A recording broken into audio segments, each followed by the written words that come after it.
jërë ngeen jëf mbokk yi ñuy suivre ci Wassare News ñu ngi leen di nuyu di leen nuyoo tey ci région bu Fatick fii ci gox bu ñuy wax Djilor na ku ko tudd da nga tudd taarixu Sénégal ndax premier président du Sénégal bi ñuy wax Léopold Sédar Senghor nga xam ne ci gox bi la defee léppam presque mën nañ ne mu nga juddoo ca Joal waaye fii la màggee fii ci Djilor ci kër gi ñu jàkkaarloog yéen nga xam ne moom mooy këru Diogoye Senghor nekk papa ci Léopold Sédar Senghor kër gi nag moom la ñu ñëw ngir visiter ko ndax mën nañ ne Sénégal gépp dañuy faral di ñëw fii di visiter kër gi ndax histoire la kër la goo xam ne boo fi duggee da nga ciy jàng lu bare ci taarixu réewum Sénégal ngeen gis ni nit ñi ñëw di ko visiter.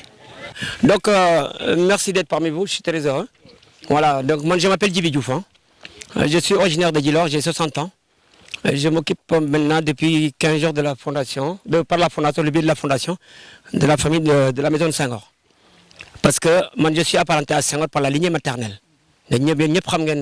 Ce qui l'a beaucoup marqué, c'est son royaume d'enfance, c'est côté Yayam. Il n'a jamais régné son père. Mais souvent les gens ils font des erreurs en disant on va voir le village de Senghor. Mais la famille Senghor n'a pas fondé le village quand même. Faut que nous prenions lolo. Le village a été fondé par quand même Djidjak Selbé Faye en 1530. Et qui était Djidjak, c'était un dissident du roi du Sine, qui voulait son territoire, qui n'a pas pu l'obtenir, qui l'a ñëwé fi en 1530. Bi muy ñëw fi aussi, dafa jaar ci benen Djilor ba, mu ngi joggé ben dëkk bu ñu wax Néran pour les Sérères à côté de Fayil. Joggé fa ñëw Djilor Dionik, fekk fa un roi qui s'appelait le roi Balé Sougou, Balé Ndaw. Ci la joggé fofu nak ñëw Simal. Simal bi ngeen di gis seen ginnaaw. Joggé Simal nag soog a ñëw fii en 1530 mais jigéen la fi fekkoon kontaan na jigéen ñi sol lu weex tal parce que kooku c'est une dame qui était toute de blanc vêtue bu tudd Fagapa. C'était un génie protecteur rab la kooku moo dalal donc Djidjak Selbé Faye. Après la famille Senghor nag tëbul rek ñëw fi Diogoye Basile était d'abord à Joal, catholique mais polygame. Déjà marié à Joal avec la première femme s'appelait Diakher Ndiambal, am deuxième femme Ñaarum. Mu dem nag ci benn seet d'après l'histoire seet bi ne ko di nga mos a am alal mais ça ne sera pas à Joal, va à l'est di nga daanu ci dëkk boo xam ne joxu ko tur. Comme Diogoye était un négociant dafa doon jënd gerte di ko jaayaat parce que là vous êtes dans le bassin arachidier du Sénégal. La fortune du Sénégal c'était l'arachide avant. La région de Joal c'est dans la région de Thiès. Après Mbissel mooy délimitation bi à partir de Fadial dégg ngeen donc moom fii la ñëw bi mu ñëwee fii nag di dox di jaay sangara bi parce que ñëpp ay ceddo la ñu woon ak mbaamam yi ci la daanu ci dëkk bi nga xam ne buur a ko sànc buur bi aussi xam ne kii ñëw fii di fréquenter tubaab bi parce que il était né de papillon bi quand même. Moi j'imagine comment étaient habillés mes ancêtres à côté de lui dans le temps. Est-ce qu'ils étaient voilà c'est l'histoire c'est comme ça voilà ci la ñëwee fii nag bi mu ñëwee fii buur bi gis ne kii c'est un roi te man j'ai quand même les hôtes yi nga xam ne ay prince lañ di ma seet si moi il peut me fournir l'alcool. Qu'est-ce qu'il fallait que je fasse? On lie amitié. Mais kër gi ngeen di gis ni ça n'appartenait pas à la famille Senghor, ça appartenait quand même au village. C'était le lieu de libation ba léegi am na tour et c'était les greniers à 1000 du village. Il l'a obtenu voilà. Donc qu'est-ce qu'il fallait faire? Fallait que nga sëy ci la xamee sama mbokk nag ñi laan baaxum man sëtu ñi laan la man Tabor la do Abdou Aziz Sy yal na ko yàlla yërëm Tiwaawoon ci la bokk. Ñun dañu monter une association de tous les descendants de Tabor ñu dem ba Tivaouane mu may ñu kër ak 1 million waa Rabor dans tout le Sénégal voilà chaque année aussi dañu jënd ñoom seen carte de membre. Donc voilà donc retenez que ci la amee ñi naan baaxum yemu fa Diogoye Basile mu am beneen jigéen bu tudd Kangou Diouf qui était la maman de Charles Senghor, l'un des plus grands huissiers de justice du Sénégal. Yemu fa mu am Georgien Agoré. Donc en gros retenez que Senghor Diogoye Basile avait 5 femmes et 41 gosses. Mais chance bi ma am nga xam ne même les historiens mën nga jàng ba yàqu mën nga bokk famille Senghor sax souvent duñ ko xam c'est pas de leur faute parce que papa bi dafa amoon alal yóbbu la ñu jàngi mais boo jàngee ñëw aussi war nga gëstu. ñi laan baaxum dafa am doom bu góor mais jur koog Diogoye parce que dafa seen avant doom boobu tudd Mbay ñi laan Joom Mbay ñi laan Joom boobu jur ñaari doomu jigéen ñaaru Mbay ak Poda Ndar am ay descendants ñu ngi fi ba tey donc ñooñu dina leen jàngal loo xam ne du ko nekk ci kayit. Donc on appelle ça des anecdotes chance boobu lañ am voilà Mary Teuw Niane bi mu ñëwee fii avant Macky di ko wàccee ñëw na ba fii ma ne ko monsieur le ministre lan moo leen marqué ci Senghor mu ne ma Toko Wali Tokor mooy nijaay ci séeréer Wali c'est le prénom ma ne ko je ne sais plus pour vous mais fi may wax ak yéen nii Toko Wali doom bi mu jur bi boot ñoom Ewa Marie Coll Seck ak ñoom Mino mu ngi dund mooy ma jigéen donc ça c'est une preuve vivante c'est une preuve vivante donc chance la ñu am dëkk fii gestu ko aussi parce que mën naa bokk ci Jogoy ci ñi laan wala ma bokk ci Jogoy te du ma ko xam parce que gestu ma ko je vais juste me baser sur les écrits voilà donc voilà c'est ça mais la polémique est que c'est la date de naissance man rek maa gën a télé nag RTS TFM ñeme wax ne la date du 9 octobre elle est fausse sauf que si on donne un examen aux gamins ils sont obligés de donner cette date parce que c'est une date officielle c'est bien précis dans le temps tout enfant qui avait la chance d'avoir des parents catholiques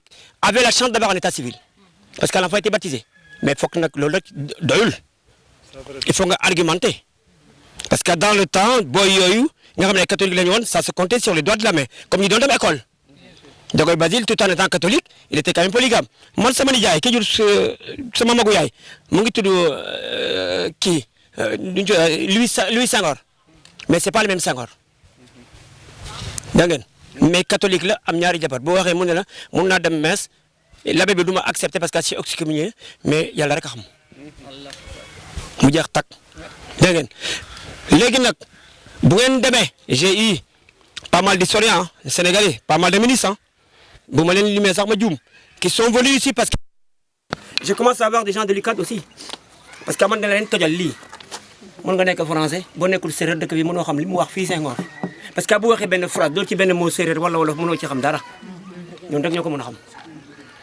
donc c'est pourquoi on est fiers de l'avoir parmi nous on en parle tout le temps si jamais vous avez l'occasion ni ngeen ko amee nii bokk vous allez à la mairie de Joal il y a le maire Boucar Diouf vous lui demandez le registre des baptêmes numéro 42 parce que l'état civil n'existait pas le registre des baptêmes numéro 42 li ma wax dafa leer c'est marqué à l'intérieur Léopold Sédar Senghor né le 15 août c'est la vérité de naissance c'est le signe du lion père Jogoy Basile Senghor mère Gnilane Bakhoum parrain Léopold Diagne marraine Marie Madeleine Diagne d'ailleurs pas yi nekk fi ak mère yi koo ne wax ma Léopold du la wax Léopold mukk Sédar la lay wax Sédar Gnilane ah parce qu'ils ont connu le baptême après le 25 novembre 1906 c'est l'année du baptême donc il est juste resté ici 7 ans boo amee ñeent fukki doom nag ak benn yaay moo doon joxe éducation mais bu ñu waxee yaay nijaay yaay nijaay mooy ñëw intervenir jël jarbaatam di ko yóbbu ci àll bi di ko jàngal àdduna après bu ko mënee lël mu lël ko loolu yëpp nijaay koy def bu waree takk jabar aussi nijaay koy def xanaa léegi la réer mais ci ñun ba léegi des na ñun ba léegi séeréer des na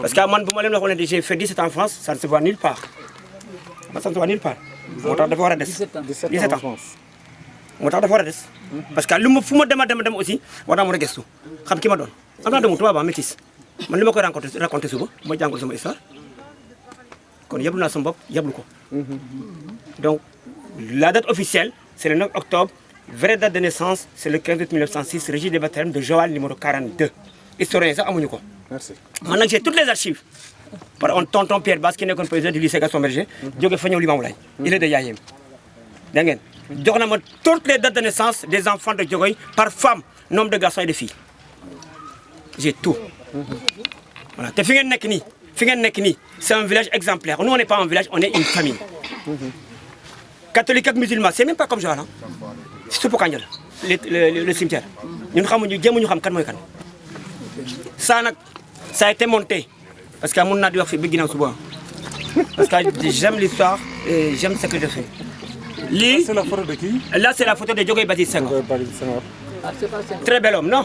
Son père. Voilà, très bel homme. À la place de son père, à la part de Léopold, on met son père. Voilà, parce que ça c'est une histoire moo tax.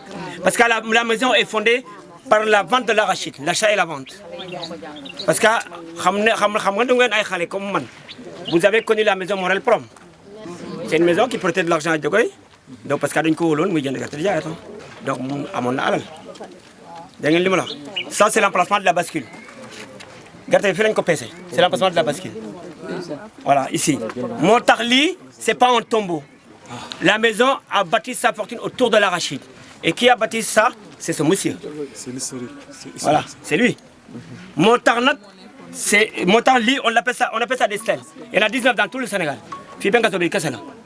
Mais c'est là qu'on voit que historien bu ñu ñëwee il est prof de l'UCAD am na prof bu fi ñëw en thésard dafa jooy Parce que moi, je connais bien les textes, mais je ne comprendre le contenu.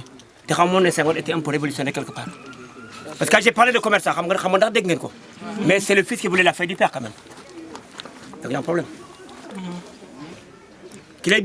Qui veut sa faillite. Maintenant, si je veux la faillite du commerçant qui était Diogoy, qu'est-ce qu'il faut que je fasse? J'élimine les voiles, le bateau, les ailes blanches. Comparé à des ailes d'oiseaux. Maintenant, si je veux voilà, si je veux la faillite du commerçant, j'élimine les bateaux. Là, je mets le feu dans ce mot-là. Le mot, c'est quoi? Voilà. Et la pyramide d'arachide domine le pays. Là, ça m'interpelle pyramide parce qu'à Cheikh Anta Diop, nous les Sérères, on vient de l'Inde, on a transité par l'Égypte ancienne. Parce que nous, on a des pyramides. Sénégalais, on a des pyramides. Après, on est passé par le Gabou. Sérère Boguesti Sénégal. Son arbre généalogique, c'est le Gabou, la Guinée-Bissau. C'est pourquoi d'ailleurs Senghor dit qu'il a une goutte de sang portugais. Ça va, il y a Senghor le sang, mais ce n'est pas le même Senghor. Gabou. Gabou, c'est la Guinée-Bissau. Non, je sais. Voilà. Après maintenant, Nilan Bahoum. Les Bokoum, ce sont les tout couleurs. C'est Bahoum. Bahoum. Je me connais pour rien parce que vous avez un timing. Voilà. En gros, là quoi. Voilà, en gros, là. Parce qu'à moi, je commence à recevoir beaucoup d'élèves. Parce qu'on a besoin de réécrire un peu quand même ce qui a été écrit sur nous, que nous n'y sommes que d'accord. On a le droit. Ça va être long, mais on a le droit. Senghor n'appartient pas uniquement à ce Gagnolay, n'appartient pas au Senghor, n'appartient pas aux gens de Djilor, n'appartient pas au Sénégal, n'appartient pas aux Africains, il appartient à toute l'humanité. Merci beaucoup.